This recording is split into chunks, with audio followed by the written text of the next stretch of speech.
Halo semua, kembali lagi di channel saya. Kali ini saya akan mereview sebuah Honda Absolute Revo tahun 2012.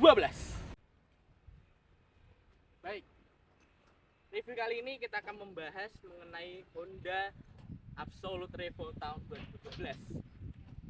Seperti kita ketahui bahwa Revo varian dari motor BB Honda sangat digemari dan bahkan masih dikagumi oleh masyarakat Indonesia. Hingga sekarang nama Revo tidak hanya sekadar Revo saja, tapi ada Revo Fit dan Revo X. Nama Absolute Revo itu sebenarnya sudah ada di generasi yang kedua di tahun 2009, yang dimana Honda melakukan perombakan besar. Yang awalnya desain Revo generasi pertama yang tajam-tajam, yang seperti racing gitu, beralih ke desain yang agak dikit mulus, sedikit mengotak gitu, mengkurva. Dan desain mengkurva itu dipertahankan di generasi yang ketiga. Ada sedikit perbedaan yang paling mencolok antara generasi kedua dan ketiga adalah spakbor depan ini yang makin melebar.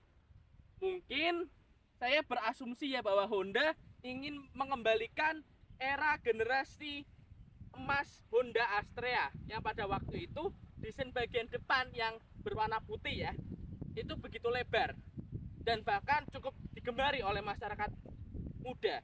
Namun saya berpendapat ya, dengan adanya desain seperti ini tuh ada pro dan kontra. Oke, pro-nya adalah Honda mengembalikan era kejayaan Honda Coupe atau Honda Astrea. Tetapi dengan adanya desain seperti ini yang tidak ada lubang di bagian depannya sini, Pak, di bagian bootnya sini nggak ada lubang, itu akan menghambat koefisien of drag atau menghambat hambatan angin, dan itu akan berpengaruh besar pada konsumsi bahan bakar per liter yang dihela oleh motor ini.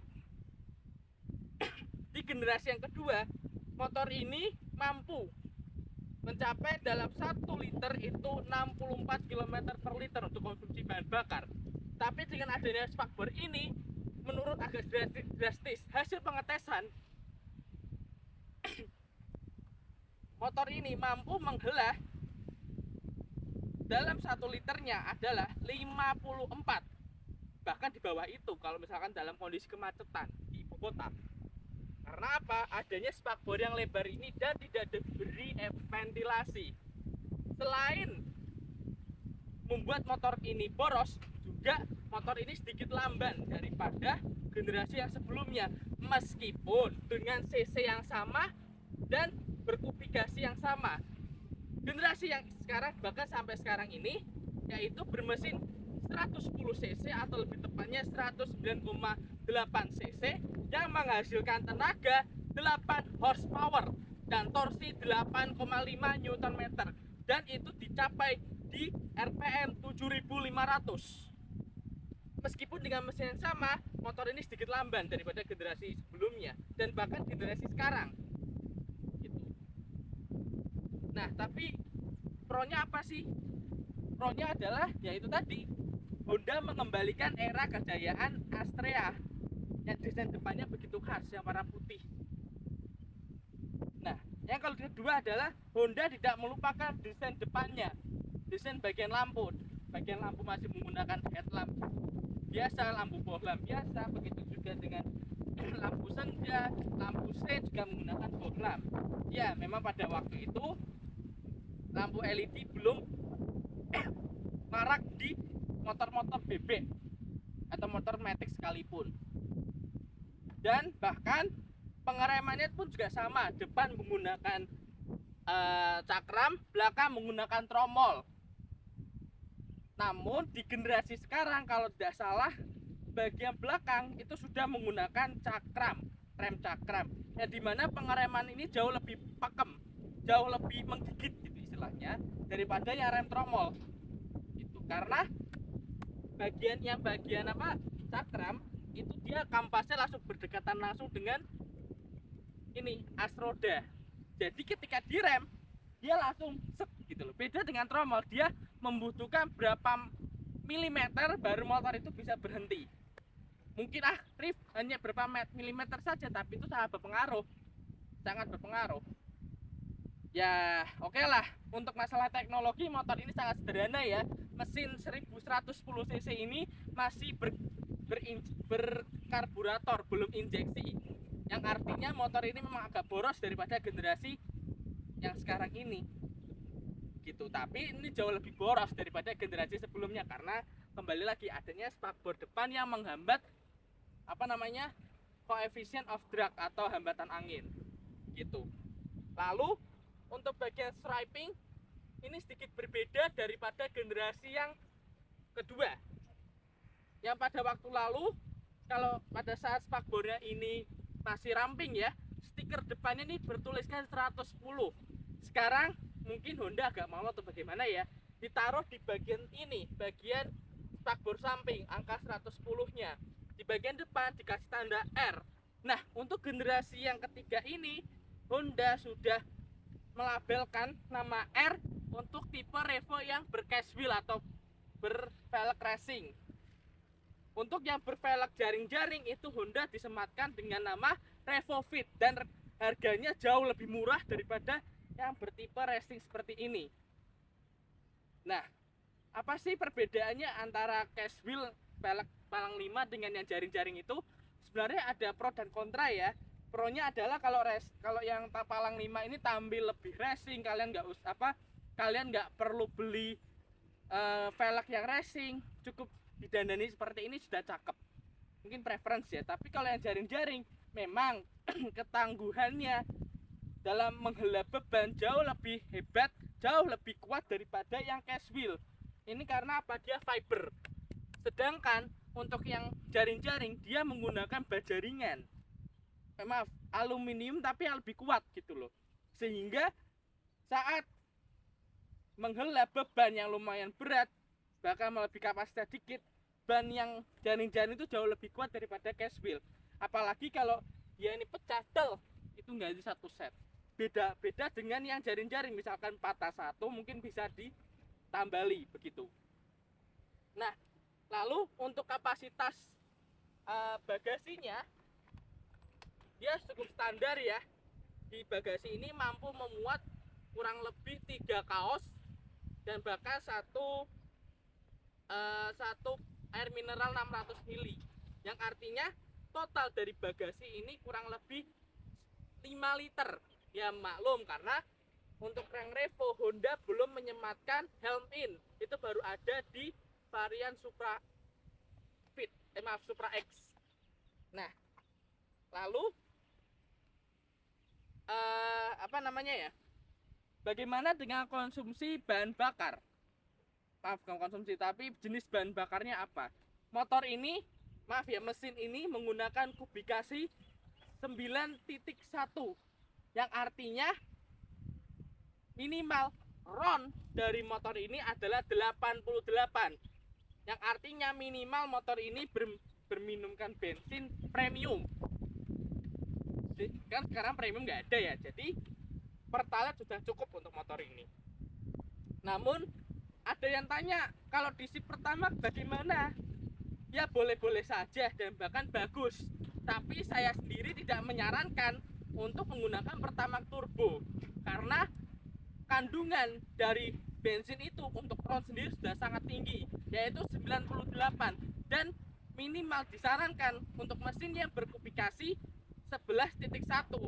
Kan kejauhan tuh 11.1 dengan 9.1, yang berakibat apa? Saat bensin itu masuk ke dalam pengapian itu lebih mudah kebakar. Mungkin kalau anak teknik lebih paham ya. Jadi ketika piston ya, daerah silinder head itu diisi bensin,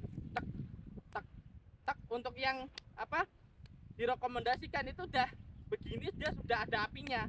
Tapi kalau untuk yang kelebihan RON dan bahkan saran dari kubikasi itu saat bensin udah masuk di dalam silinder head, baru masuk aja dia udah kebakar, baru satu langkah udah kebakar. Akibat apa? Itu akan jauh lebih boros dan tenaga jauh agak sedikit lebih turun, meskipun ada feel tarikannya lebih enteng. Nah, kalau misalkan DC premium itu ya sebenarnya kurang baik ya, meskipun batas minimal. Karena apa? Kalau misalkan RON di bawah 88 atau sama dengan, ketika bensin masuk itu baru 4 langkah dia nggak kebakar-bakar, baru 5 dia kebakar. Apalagi kan motor ini 4 tak ya, 4 langkah ya, 1, 2, 3, 4, maaf untuk silindernya. Saat silindernya langkah keempat itu baru kebakar, atau mungkin masih belum, dan itu berakibat pada kerusakan saluran bensin dan membuat mesin itu terasa menggelitik. Akibatnya apa? Mesin kepanasan dan blown engine atau mesin meledak. Seperti itu. Nah, lalu selama 5 tahun saya pakai ini, apa saja impresinya? Oke, untuk yang pertama, impresi motor ini mungkin sama generasi kedua untuk feel ya, itu tidak jauh beda. Hanya saja ketika di balapan track lurus 100 meter, motor ini agak kalah karena kembali lagi desain spakbornya yang sangat menghambat gitu. Lalu kedua apa? Motor ini saya akui boros karena dia masih menggunakan karburator, belum injeksi. Yang artinya kalau misalkan diisi pertamax saya menggunakan 15.000 ya, ngisi mulai pada misalkan hari Senin saya bawa perjalanan ke kampus dari Jatingaleh ke Gunung Pati ke Pandanaran, itu habis dalam 2 hari. Yang artinya motor ini boros meskipun diisi bensin pertamax. Untuk pertalite sendiri untuk 15.000 ya, itu bisa menghela dalam 3 hari gitu.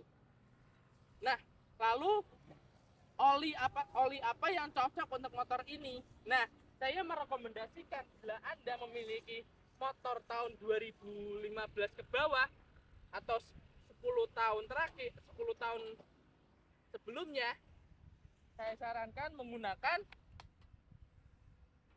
oli Shell Advance AX5 yang memiliki kandungan 15W40, yang dimana oli ini cocok untuk mesin-mesin yang agak tua seperti Honda Supra tahun 2000, tahun 2002, 2005, Revo tahun 2009, 2005, pokoknya motor yang keluaran di bawah 2015. Oli ini sangat cocok kawan-kawan, karena ketika motor oli ini saya beri ke motor saya, motor Revo ini, dalam 3 bulan motor ini masih tidak rewel, mesinnya nggak mudah menggelitik. Padahal untuk mesin oli standar ya, saya nggak nyebut brand, itu baru 3 bulan mesin udah kepanasan dan agak menggelitik, yang artinya saatnya untuk mengganti oli atau pelumas. Namun untuk 3 bulan ini dan bahkan besok udah bulan keempat, motor ini belum rewel dan tidak ada mesin yang menggelitik, yang artinya oli ini sangat cocok untuk motor-motor agak tua gitu. Nah, bersama Shell melibas tantanganmu. Oke. Nah, begitu aja yang dapat saya sampaikan. Semoga kepada penonton yang ingin membeli motor bekas Revo tahun 2012 dapat menjadi bahan pertimbangan. Dan juga bagi Anda yang memiliki motor tahun 2012 Honda Revo, semoga apa yang saya sampaikan dapat menjadi masukan dan juga ilmu yang barokah dan bisa merawat motor ini dengan sehat dan walafiat. Begitu saja yang dapat saya sampaikan. Wabillahi taufiq wal hidayah. Wassalamualaikum warahmatullahi wabarakatuh. Salam mengemudi.